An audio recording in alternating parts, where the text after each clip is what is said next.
बिस्मिल्लाहिर्रहमानिर्रहीम। Welcome back friends, welcome back to another video lecture by कामी microbiologist. आज इस वीडियो लेक्चर में हम पढ़ेंगे प्लाज्मा फाइब्रिनोजेन टेस्ट के हवाले से। ठीक है, पिछले 5 वीडियो लेक्चर में हमने मुख्तलिफ कोगुलेशन स्टडीज़ के हवाले से पढ़ा था। पहले वीडियो लेक्चर में हमने कोगुलेशन स्टडीज़ के हवाले से पढ़ा, यानी ब्लड कोगुलेशन प्रोफाइल का इंट्रोडक्शन हमने पढ़ा।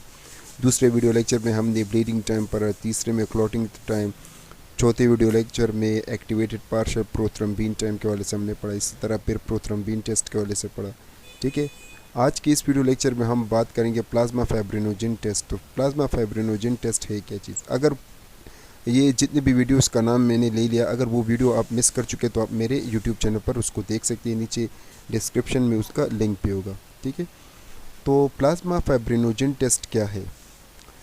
प्लाज्मा फाइब्रिनोजेन टेस्ट मोस्टली आपके पास एक ऐसा टेस्ट होता है जिसमें हम फाइब्रिनोजेन प्रोटीन की डिटेक्शन करते हैं कि ब्लड में फाइब्रिनोजेन प्रोटीन कितने मिकदार में मौजूद है। और फाइब्रिनोजेन असल में होता क्या है? फाइब्रिनोजेन आपके पास एक ऐसा प्रोटीन होता है जो कि मोस्टली क्लॉटिंग में एक मेन रोल अदा करता है, और ये भी लिवर से प्रोड्यूस्ड होता है। ठीक है, अब अगर बात करें कि इस टेस्ट को किस मकसद के लिए किया जाता है, तो मोस्टली डॉक्टर इस टेस्ट को तब रिकमेंड करते हैं, इस टेस्ट को तब हम करते हैं। इस टेस्ट का मकसद ये होता है कि हम अनकंट्रोल ब्लीडिंग देख ले बॉडी में। ठीक है, बाज़ औक़ात मुंह से खून निकलता है, नाक से खून निकलता है, या ये जो गम्स होते हैं हमारे, जहाँ पर ये दांत वगैरह यानी चिपके होते हैं, तो यहाँ से खून निकलता है। गैस्ट्रोइंटेस्टाइनल ट्रैक्ट जो हमारा जीआईटी सिस्टम होता है, जिसमें ये मोस्टली एसोफेगस से लेकर आपके जो क्लोइकल एपर्चर तक होता है, तो उसमें जितने इंटेस्टाइन स्मॉल लार्ज, वहाँ से खून का निकलना, स्टूल में खून का निकलना, यूरिन में खून का निकलना, तो ये सब कुछ मालूम करने के लिए हम प्लाज्मा फाइब्रिनोजेन टेस्ट करते हैं कि आया इस फाइब्रिनोजेन की कमी है कि ये इस वजह से ये ब्लीडिंग हो रही है। तो जब इस किस्म के अलामात आ जाए ना, तो इस मकसद के लिए हम ये टेस्ट करते हैं। इसके अलावा इस टेस्ट का दूसरा मकसद ये भी होता है ताकि हम देख ले, जब कभी आपको ब्लड यानी आपके कफिंग के दौरान ब्लड निकलता है ना, जब आप खांसते हो और उस दौरान आपके मुंह से ब्लड निकलता है, तो उस दौरान भी हम ये फाइब्रिनोजेन का लेवल बॉडी में देखते हैं, तब भी ये टेस्ट किया जाता है। इसके अलावा इस टेस्ट का मकसद ये भी होता है ताकि लिवर, किडनी, हार्ट जैसे प्रॉब्लम को डिटेक्ट किया जाए। इसके अलावा बॉडी में मुख्तलिफ़ किस्म के सर्कुलेशन के प्रॉब्लम को भी चेक करने के लिए इस टेस्ट का इस्तेमाल किया जाता है।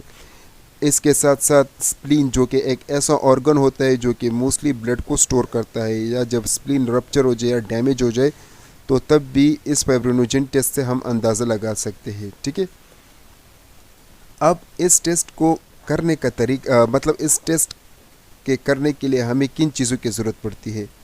तो एक बात याद रखिए कि ये टेस्ट मोस्टली हम जो है ना, ये जो कोगुलेशन एनालाइज़र मशीन जो होता है, जैसे कि आप स्क्रीन पर देख सकते हैं, पिछले आगे स्लाइड में मैं आपको बता दूंगा, जो कोगुलेशन एनालाइज़र मशीन होता है उसके ज़रिए हम ये टेस्ट मोस्टली लगाते हैं। ठीक है, और इस टेस्ट के लिए हमें fibrinogen reagents, blood citrate tube में हमें ब्लड चाहिए। ठीक है, जैसे कि आप देख सकते हैं, सिट्रेट ट्यूब में ब्लड चाहिए, फाइब्रिनोजेन रेजेंट चाहिए, pipette with tips and clean glass tube हमें चाहिए, हैबिट हमें चाहिए। तो ये तमाम तर चीज़ें हमें फाइब्रिनोजेन टेस्ट के लिए चाहिए। ठीक है, अब फाइब्रिनोजेन टेस्ट का जो नॉर्मल रेंज होता है वो 200 से 400 माइक्रोग्राम पर डेसीलीटर हमारे पास होता है। ठीक है, अब इस टेस्ट को करने के लिए हमें इस एनालाइज़र की ज़रूरत पड़ती है, जिसको मोस्टली ब्लड कोगुलेशन एनालाइज़र कहा जाता है। इस एनालाइज़र के ज़रिए हम मोस्टली ज़्यादा से ज़्यादा हम कोगुलेशन टेस्ट करते हैं। ठीक है, जिसमें पीटी आता है, थ्रम्बीन टाइम आता है, जिसमें आपके पास एपीटीटी आता है, फाइब्रिनोजेन टेस्ट आता है, ये सारा सब कुछ हम इसमें करते हैं।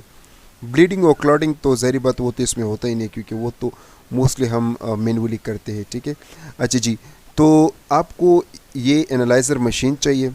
इस एनालाइज़र मशीन में मुख्तलिफ होल्ड्स होते हैं, जैसे कि आप देख सकते हैं। इसका ये होल्ड जो होते हैं ना, मोस्टली हम टेस्ट के लिए, जब कभी हम टेस्ट लगाते हैं ना, तो अपना वो केविट जिसमें हमारा मिक्सचर होता है ना, तो उस केविट को फिर हम इस होल्ड में लगाते हैं। ठीक है, अच्छा जी, ये आपके पास ख़ास किस्म के एरिया होते हैं जहाँ पर हमारे रिएजेंट्स होते हैं, मतलब फाइब्रिनोजेन के रिएजेंट्स होते हैं, APTT के रिएजेंट्स होते हैं, हमारे पारे प्रोथ्रम्बिन के रिएजेंट्स होते हैं, हमारे पास थ्रम्बिन के रिएजेंट्स होते हैं। तो वो यहाँ इन होल में पड़े होते हैं, क्योंकि इन होल का ख़ास किस्म का टेम्परेचर होता है जो कि इस रिएजेंट्स को ख़राब होने नहीं देता।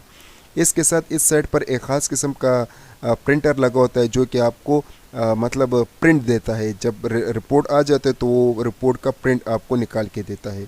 ठीक है, ये यहाँ पर किविट्स मोस्टली होल्स होते हैं जहाँ पर हम किविट्स को रखते हैं। ठीक है, अच्छा जी। अब जब कभी ये टेस्ट आप लगाएंगे तो मशीन को आपने ऑन करना है, तो आपके पास कुछ इस तरह से स्क्रीन शो होगा। आपने इस सैंपल पर क्लिक करना है।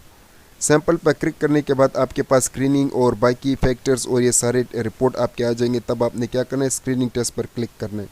स्क्रीनिंग टेस्ट पर क्लिक करने के बाद आपके पास इस किस्म का इंटरफेस शो होगा। तो आपने क्या करना है, APT, तो आपने फाइब्रिनोजेन पर क्लिक करना है। ठीक है, इसमें और टेस्ट भी इंक्लूडेड होता है। तो आपने क्या करना है, फाइब्रिनोजेन पर क्लिक करना है। तो जैसे आपने फाइब्रिनोजेन पर क्लिक कर दिया तो आपको फिर ये मुख्तलिफ सैम्पल्स का कहेंगे कि आपने 0.2 ml सैम्पल लेना है, और इसी तरह आपको कहे कि 0.8 ml आपने रिएजेंट्स। तो इन सब को मिक्स अप करके आपने किविट में डाल देना है और फिर थोड़ा सा वेट करना है। तकरीबन इस टेस्ट का बहुत ज़्यादा टाइम होता है, ठीक है ना। तो तकरीबन 24 से 48 आवर बाद आपको इसका रिपोर्ट मिल जाता है, यानी इस टेस्ट का रिपोर्ट आपको मिल जाता है। इस टेस्ट के साथ साथ हम थ्रम्बिन भी करते हैं, प्रोथ्रम्बिन भी करते हैं, ब्लीडिंग टाइम भी करते हैं, ठीक है ना। तो मोस्टली इस टेस्ट के साथ इन टेस्ट का भी लगाना ज़रूरी होता है। तो तब फाइब्रिनोजेन टेस्ट का एक परफेक्ट पता आपको चल जाता है, ठीक है। अच्छा जी, अब ये तो था आपके पास फाइब्रिनोजेन टेस्ट का प्रोसीजर। अब हम पढ़ते हैं कि फाइब्रिनोजेन के कौन से वजूहात है कि जिसकी वजह से आपके बॉडी में फाइब्रिनोजेन का लेवल हाई हो जाता है। तो फाइब्रिनोजेन का लेवल अगर लेट सपोज 700 तक जाता है या 500 या 400 से ज़्यादा होता है, तो उसके मेन वजूहात ये होते हैं कि आपकी बॉडी में कोई एक्यूट इन्फेक्शन है, इस वजह से ये ज़्यादा होता है। एक्यूट इन्फेक्शन मीन्स कि इन्फेक्शन यानी बॉडी में कोई बैक्टीरिया है, कोई जरासीम वगैरह है, इस वजह से। कैंसर, जिसका मतलब है एबनॉर्मल सेल डिवीजन बॉडी में हो रही है। कोरोनरी हार्ट डिजीज़ मीन्स कि आपके हार्ट प्रॉब्लम है, ठीक है ना। कोरोनरी, जहाँ पर हार्ट के अंदर अपना सर्कुलेशन होता है, उसको कोरोनरी सर्कुलेशन कहते हैं। तो जब ये प्रॉब्लम हो तो तब भी फाइब्रिनोजेन का लेवल बढ़ता है। मायोकार्डियल इन्फार्क्शन की वजह से, स्ट्रोक मतलब ज़ख़म वगैरह, उनके वजह से भी आपके पास फाइब्रिनोजेन का लेवल बढ़ता है। इन्फ्लेमेटरी डिसऑर्डर मतलब प्रोटेक्टिव रिस्पांस होता है, जिसमें ऑटो इम्यूनो डिजीज़ भी आ सकता है, ठीक है, जिसमें आपकी इम्यूनिटी खुद ब खुद एक्टिवेट होकर हेल्थ टिश्यू पर अटैक करते हैं। ट्रामा की वजह से ये लेवल हाई होता है, ज़ख़म, ठीक है। प्रेगनेंसी के दौरान ये लेवल हाई होता है। स्मोकिंग की वजह से भी ये हाई होता है।